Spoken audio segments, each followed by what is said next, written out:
ताई, तुम्हाला बाळ हवं आहे का? माझ्या लहान भावाला घ्या. तो फक्त काहीच महिन्यांचा आहे आणि तो खूप उपाशी आहे. हे ऐकल्याबरोबर त्या महिलेने मागे वळून पाहिले तेव्हा ती हैराण झाली. एक 11 वर्षांचा मुलगा आपल्या 2 हातांवर एक नवजात बालकाला घेऊन उभा होता. त्या 11 वर्षाच्या मुलाने त्या बाळाला आपल्या हातांवर घेऊन तो त्या लहान बाळाला दुसऱ्यांना का देत होता? असं काय घडलं होतं? म्हणून त्या फक्त 11 वर्षाच्या मुलाला आपल्या काही महिन्यांच्या भावाला असं विनंती करून दुसऱ्याच्या स्वाधीन करायचं होतं. मित्रांनो, हे जाणून घेतल्यानंतर तुमच्यासुद्धा डोळ्यात पाणी आल्याशिवाय राहणार नाही. परंतु हे जाणून घेण्यासाठी कथा शेवटपर्यंत नक्की ऐका. आणि त्यांनी कधीच असा विचार केला नव्हता की एक साधारण दिवस तिच्या आयुष्यामध्ये एवढी उलथापालथ घडवून आणेल. ती फक्त बाजारातून जात होती, असे तर ती नेहमीच करत असायची. बाजारात असणारी लोकांची गर्दी, फेरीवाल्या लोकांचे जोरजोरात ओरडणे, असा खूप गोंधळ अगदी नेहमीप्रमाणे चालू होता. पण अनिताने मात्र कुठेतरी दुसऱ्याच ठिकाणी होतं. अनिताचं मन मात्र कुठेतरी दुसऱ्याच ठिकाणी होतं. म्हणून ती घाई गडबडीने आपली पावले उचलत पुढे पुढे जात होती. अशातच फळवाल्याच्या गाडीवरून पिकलेल्या फळांचा सुगंध येत होता, तर दुसऱ्या बाजूने गरमागरम जिलेबीचा सुगंध हवेमध्ये पसरत होता. कुणी जोरजोरात भाज्यांची नावे घेऊन त्यांची किंमत सांगत होता, तर कोणी कांदे बटाटे घ्या, कांदे बटाटे घ्या असं ओरडत होता. पण अनिताला या सर्व गोष्टींशी काहीच घेणं-देणं नव्हतं. ती फक्त तिच्याच विचारांमध्ये गुंतलेली होती. परंतु अचानकपणे तिचा ड्रेस कोणीतरी ओढत आहे असं जेव्हा तिच्या लक्षात आलं, तेव्हा ती जागीच थांबली. कोणीतरी तिचा ड्रेस पकडला होता. म्हणून तिने लगेचच मागे वळून पाहिले, तेव्हा तिच्या नजरेस एक कमजोर, सडपातळ मुलगा आला. त्याचे वयसुद्धा जास्त नसेल. साधारण तो 10 ते 11 वर्षांचा असेल. त्याचे विस्कटलेले केस आणि अंगावर असणारे मळलेले कपडे पाहून असं वाटत होतं की त्याने कितीतरी दिवस अंघोळच केलेली नाहीये. परंतु त्याचे डोळे काही वेगळंच सांगत होते. त्याच्या डोळ्यामध्ये एक वेगळीच उदासीनता दिसत होती. पण त्याच्याहून जास्त हैराण करणारी ही गोष्ट होती की त्याच्या हातामध्ये एक लहान बाळ होतं. ते सुद्धा फक्त 4-5 महिन्यांचंच असेल. त्या लहान बाळाचे कपडेसुद्धा घाण झाले होते. चेहरा पिवळा पडला होता आणि त्याचा श्वास एवढा मंद झाला होता की असं वाटत होते की पुढच्या क्षणी तो श्वास घेईल की नाही. तेवढ्यात कमजोर वाटणाऱ्या मुलाने जे काही शब्द म्हटले त्याने अनिताला पूर्णपणे हादरवून टाकले. ताई, तुम्हाला बाळ हवंय का? काही क्षण अनिताला वाटले की आपण काहीतरी चुकीचं ऐकलंय. म्हणून तिने अविश्वासाने प्रतिप्रश्न केला, काय? तेव्हा त्या मुलाने आपली नजर खाली केली आणि अगदी हळू आवाजात म्हणाला, तुम्हाला बाळ हवं असेल तर ह्याला घ्या ना. त्या मुलाचं असं बोलणं ऐकून अनिताचं डोकं सुन्न झालं. काही वेळ तर ती काही बोलूच शकली नाही. मग अनिता म्हणाली, तू हे काय बोलत आहेस? तिचा आवाज अजूनसुद्धा थरथरत होता. त्या मुलाने दीर्घ श्वास घेतला. जणू काही तो कोणते तरी कठीण सत्य सांगण्यासाठी स्वतःला तयार करत आहे. असे त्याच्याकडे पाहिल्यावर वाटत होते, आईने सांगितले आहे, जर कोणी ह्याला घ्यायला तयार असेल तर ह्याला दे. त्याचे असे बोलणे ऐकून अनिताला असं वाटलं की जणू काही तिच्या हृदयावर कोणीतरी जड असं दगड ठेवला आहे.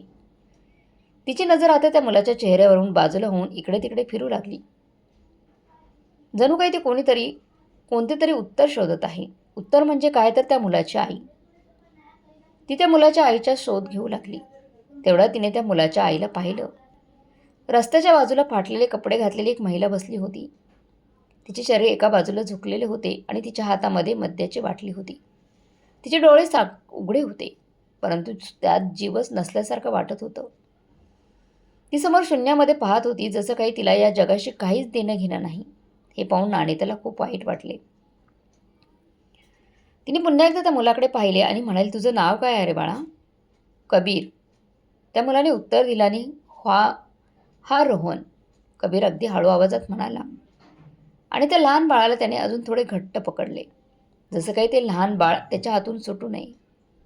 आणि त्याने एक दीर्घ श्वास घेतला आणि कबीरला प्रश्न केला, तू या बाळाला मला का देत आहेस? हा प्रश्न ऐकल्याबरोबर कबीरचा चेहरा भावविवश झाला आणि तो म्हणाला, आई म्हणत आहे की मी याला सांभाळू शकत नाही. तिचंच म्हणणं आहे की मी या बाळाला घेऊन जावं आणि कोणाला तरी देऊन यावं. नाहीतर, एवढं बोलून कबीर शांत झाला. नाहीतर काय? कबीरने पहिल्यांदा आपले ओठ घट्ट पकडले आणि म्हणाला, नाहीतर ती याला नदीमध्ये फेकून देईल. त्याचे शब्द ऐकल्याबरोबर जणू काही अनिताच्या पायाखालची जमीनच सरकून गेली. आणि एका क्षणासाठी तिच्या डोळ्यासमोर अंधारी आली. आता तिला काहीच समजत नव्हतं आणि ते विचार करत होती, कोणती आई आपल्या मुलाला असे असे कसं सोडू शकते? एखादी आई आपल्या पोटच्या बाळाला पाण्यामध्ये फेकण्याची भाषा कशी काय करू शकते? आणि त्याचं हृदय जोरजोराने धडधडू लागलं. तिने आपला हात पुढे केले आणि रोहनला आपल्याकडे घेतले. आता पहिल्यांदा कबीरच्या चेहऱ्यावरचे हावभाव बदलले होते. त्याच्याकडे पाहिल्यावर असं वाटत होते की त्याला कोणत्या तरी गोष्टीची भीती आहे. तो लगेचच अनिताला म्हणाला, तुम्ही याला ठेवणार आहात का? त्याने अगदी हळू आवाजात अनिताला विचारलं. त्याच्या या प्रश्नावर अनिताने उत्तर देण्यासाठी काही वेळ लागला. तिने रोहनला पुन्हा एकदा घट्ट पकडले आणि म्हणाली, हो. पण अनिताला ही गोष्ट माहीत नव्हती की तिचे हे शब्द तिचे आयुष्य बदलणार आहे. आणि त्याच्या डोक्यामध्ये आता वेगवेगळे प्रकारचे प्रश्न निर्माण होत होते. आता काय होणार? ती खरंच या बाळाला सोबत घेऊन जाऊ शकते? ती या खरंच बाळाला वाचवू शकेल का? पण ती विचार करत होती, जर आज आपण हे पावलं उचललं नसतं तर कदाचित उद्या हे बाळ दिसलं नसतं. मग अनिताने लगेचच कबीरचा हात पकडला आणि त्याला आपल्यासोबत घेऊन जाऊ लागली. बाजारातील गर्दी अजून तशीच होती. तोच आवाज, तोच गोंधळ, सर्व काही तेच होतं. परंतु अनितासाठी सर्व काही बदलले होते. कबीर जास्त बोलत नव्हता. जेव्हा अनिता त्याला आपल्यासोबत घरी घेऊन आली तेव्हा त्याने कोणताच प्रश्न तिला विचारला नाही. त्याने फक्त आपली मान खाली घातली आणि तो शांतपणे अनिताच्या मागोमाग तिच्या घरामध्ये गेला. परंतु त्याच्या चालण्यामध्ये एक प्रकारची सतर्कता होती. त्याला या गोष्टीची भीती होती की आपल्याला आणि रोहनला पुन्हा एकदा कुणी कुठे घेऊन जाणार तर नाही ना? आता कबीरचे डोळे अनिताच्या घराचा प्रत्येक कोपरा नीट पाहत होते. जणू काही तो त्यांच्यावर येणारं संकट अगोदरच निरखून पाहत होता. रोहन दुसऱ्या बाजूने कबीरपेक्षा खूप वेगळा होता आणि त्याने त्याला खूप प्रेमाने दूध पाजण्यास सुरुवात केली. तेव्हा तो रडू लागला. परंतु जेव्हा जसजसं त्याचं पोट भरू लागलं तेव्हा तो शांत झाला. आता तो पहिल्यांदा कोणत्या तरी सुरक्षित जागी झोपला होता.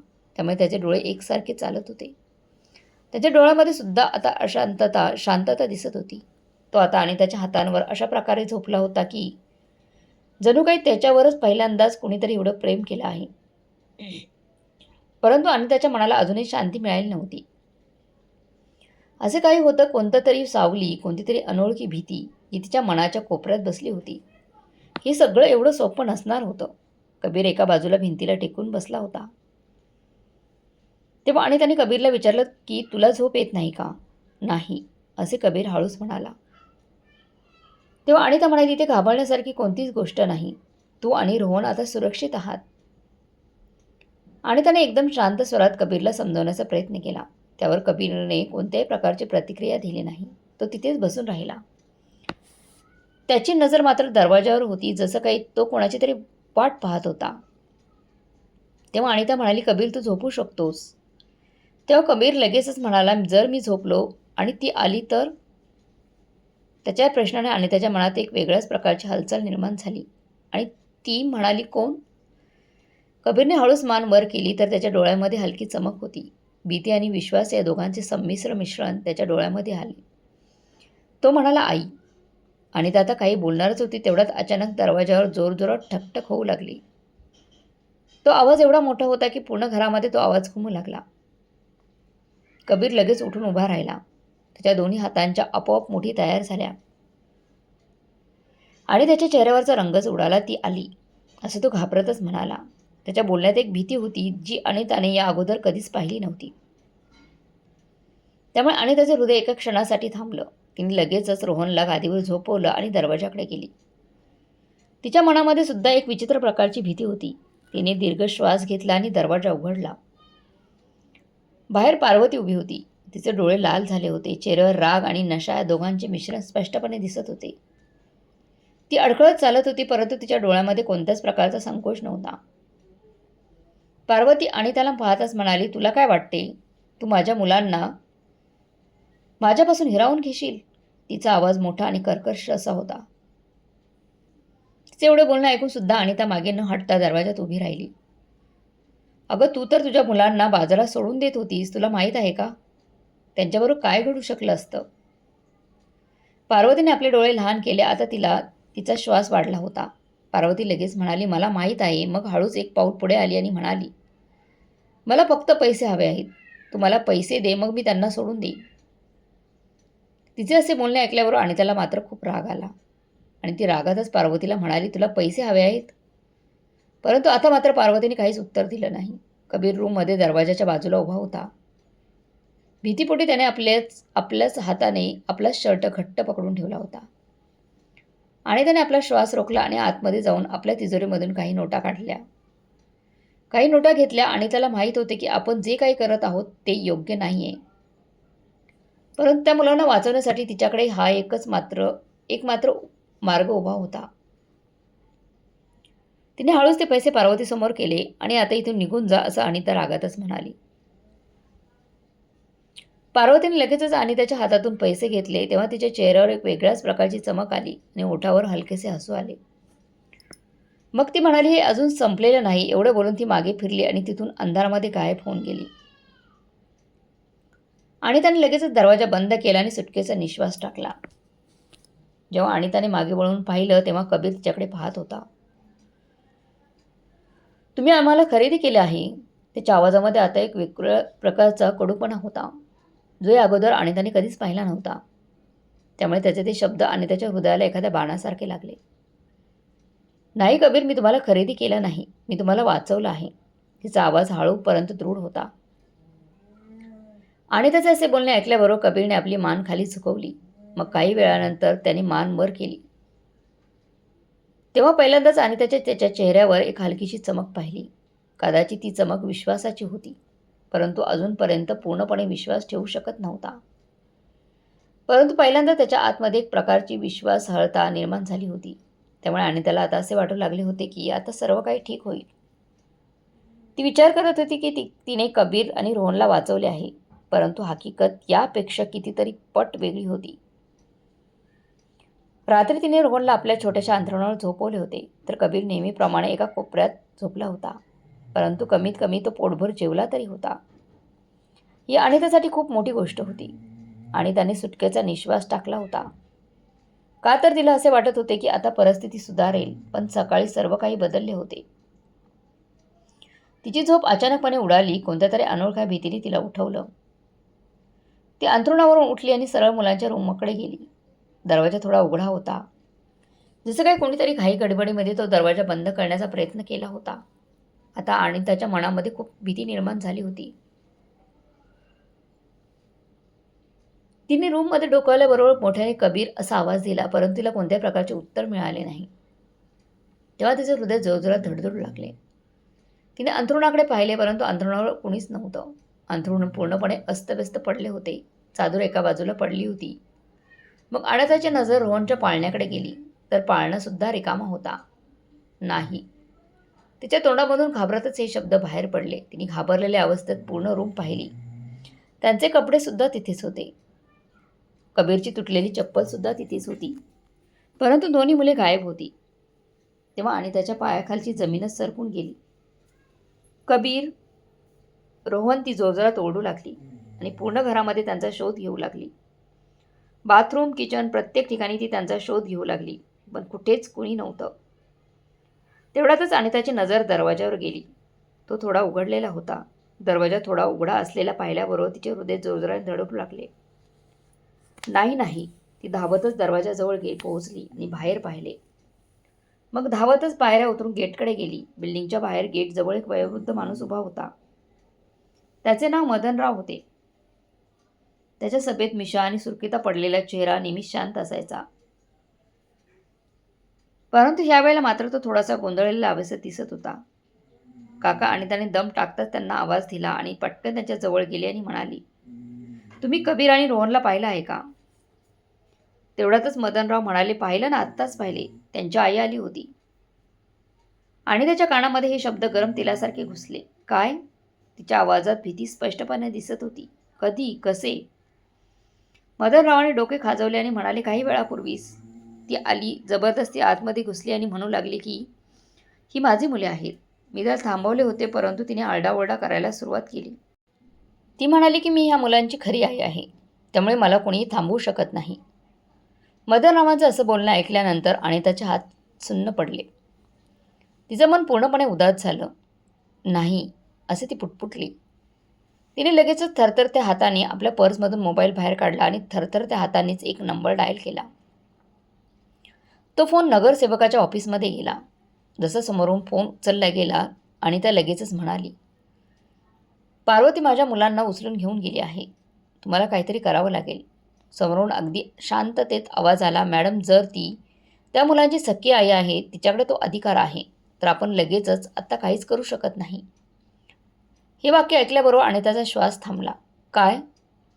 असे ती जवळपास ओरडतच म्हणाली. तिने तर त्या मुलांना रस्त्यावर मरण्यासाठी सोडून दिले होते. ती नशा करते, तिला त्या मुलांची काहीच पर्वा नाही. हे बघा, आपल्याला या सर्व गोष्टींची माहिती गोळा करावी लागेल, परंतु आत्ता तरी आम्ही काहीच करू शकत नाही. एवढं बोलून फोन कट झाला. तेव्हा अनिताच्या हातातून फोन खाली पडला. हे काय होत होते? आणि त्याने स्वतःमध्ये निर्माण झालेल्या रागाला शांत केले आणि स्वतःवर नियंत्रण ठेवण्याचा प्रयत्न करू लागली. जर पार्वती कबीर आणि रोहनला घेऊन गेली आहे, तर ती कुठे गेली असेल? आणि त्याने विचार करण्याचा प्रयत्न केला. कबीर अगोदर काय म्हणाला होता, जर मी झोपलो आणि ती आली तर? तो घाबरत होता. फक्त पार्वतीसाठी नाही, तर काहीतरी वेगळे होते. या गोष्टीसाठी अनिताने आजूबाजूला चौकशी करण्याचा प्रयत्न केला. ती गल्लोगल्ली फिरली, शेजाऱ्यांना प्रश्न विचारले, बाजारात दुकानदारांना विचारले. शेवटी एका हातगाडीवाल्याने होकारार्थी मान हलवली. हो, मी पाहिले होते. पार्वती एका माणसाबरोबर बोलत होती. कोणता माणूस? तो दिसायला कसा होता? आणि त्याने लगेच प्रश्न केला. तो उंच होता, काळ्या रंगाचा कोट परिधान केला होता. लोक त्याला राजदादा म्हणत. हे ऐकल्याबरोबर आणि त्याच्या पायाखाली जमीन सरकून गेली. राजदादा हे नाव ऐकल्याबरोबर लोकांच्या चेहऱ्यावर लगेचच भीती पसरत असायची. तो या भागातील सर्वात खतरनाक माणूस होता. अवैध धंदे, अपराध, लूटमारी, प्रत्येक जागी त्याचे नाव होतं आणि आता कबीर आणि रोहन त्याच्याजवळ होते. आणि त्याला माहीत होते की आता आपल्याकडे कोणताही पर्याय उरला नाही.